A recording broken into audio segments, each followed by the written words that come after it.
ओम नमो भगवते वासुदेवाय। मार्गशीर्ष महात्म दूसरा अध्याय। भगवान की बातें सुनकर श्री ब्रह्मा जी भगवान विष्णु से कहने लगे कि हे देवेश, हे केशव, आपने विष्णु प्राप्ति का कारण मार्गशीर्ष मास का विधि पूर्वक सेवन करने को कहा।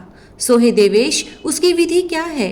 तब श्री भगवान कहने लगे कि आलस्य को छोड़कर मनुष्य रात्रि के अंत में उठकर विधि पूर्वक आचमनादि करके गुरु को नमस्कार कर मेरा स्मरण करे, पवित्र होकर मौन धारण कर भक्ति से मेरे सहस्त्र नाम का कीर्तन करे, गांव के बाहर जाकर यथाविधि मल और मूत्र का त्याग करे, मृत्तिका आदि से शुद्ध होकर दंत धावन पूर्वक स्नान करके तुलसी के जड़ की मिट्टी को तुलसी पत्र सहित मूल मंत्र अथवा गायत्री मंत्र से अभिमंत्रित करके उस मृत्तिका को शरीर में लगाकर स्नान करे और जल के अंदर नाक को दबा ऋग्मर्शन मंत्र को पढ़े।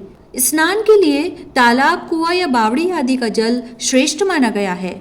भगवान का अष्टाक्षर मंत्र ओम नमो नारायणा ही मूल मंत्र है।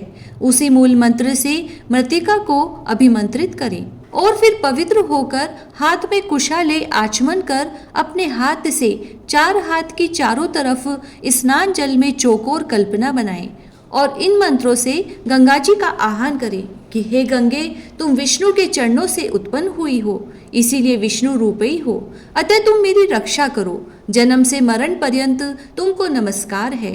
वायु ने जो 3.5 कोटि तीर्थ कहे हैं, जो स्वर्ग, पृथ्वी तथा अंतरिक्ष में है, वह सब तुम्हारे जल में वास करते हैं। तुम्हारा नंदिनी और देवताओं के यहाँ नलिनी नाम भी है। दक्ष पुत्री विहगा यानी आकाश गंगा, विश्ववगा यानी संसार गामिनी, ये नाम योगी लोग कहते हैं। हे जानवी, शांता शांति प्रदायनी यानी शांति देने वाली हो। इस तरह से स्नान के समय सदा पढ़ना चाहिए। इससे त्रिपथ गामिनी गंगा सदैव उस स्थान में वास करती है। हाथ जोड़कर ऐसा आप 7 बार करें।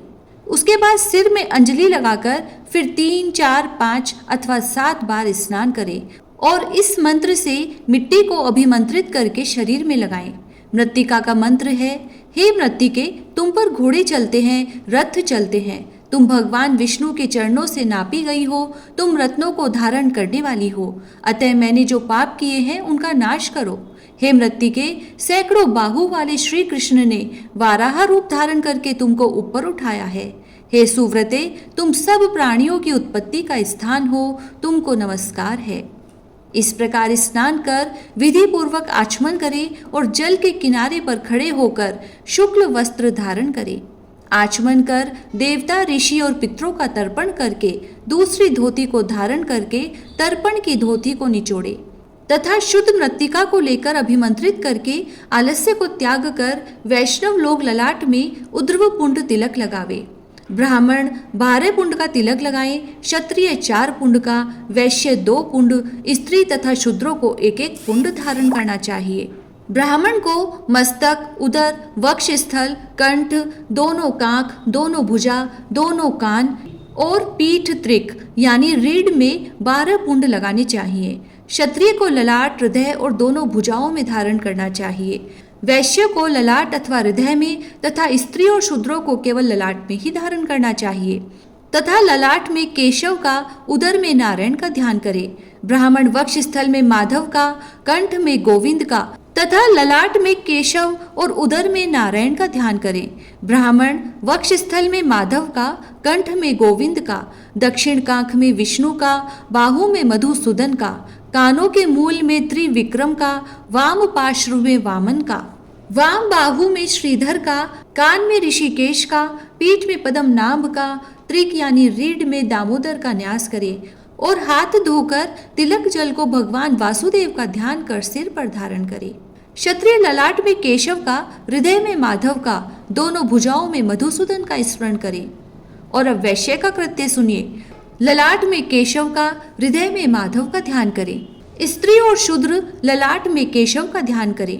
भगवान कहते हैं कि हे ब्रह्मा, इस प्रकार मेरी प्रसन्नता के लिए पुंडों को धारण करें। श्याम वर्ण का तिलक शांति देने वाला है, रक्त वर्ण का तिलक वैश्य को करने वाला है, पीत वर्ण का तिलक लक्ष्मी को देने वाला है और श्वेत वर्ण का मोक्ष देने वाला है। ये तिलक एकांतवासी होकर महाभाग वाले लोग समस्त लोक के हित में रत रहने वाले धारण करते हैं। बीच में छिद्र को छोड़कर विष्णु चरण की आकृति के समान पुंड को धारण करें। मध्य में छिद्र से युक्त तिलक को हरि मंदिर कहते हैं। ऊपर को उठा हो, सुंदर हो, सीधा हो, पतला हो, पार्श्व भाग सुंदर हो और मन को मुग्ध करने वाला हो, यह उत्तम तिलक कहा गया है। और जो बिना छिद्र का तिलक धारण करते हैं वे द्विजों में अधम है, और जो द्विजों में अधम बिना छिद्र का उर्ध्व पुंड धारण करते हैं वह तिलक में लक्ष्मी के साथ स्थित मुझ को अलग करते हैं। अतः छिद्र युक्त पुंड को धारण करें। यदि बड़ा छिद्र हो तो उत्तम कहा गया है। ब्राह्मण भगवान के सालोक्य पद प्राप्ति के लिए सदा इस तिलक को धारण करें। इति श्री स्कंद महापुराणो मार्गशीर्ष मास महात्म दूसरा अध्याय समाप्त हुआ। जय श्री राधे।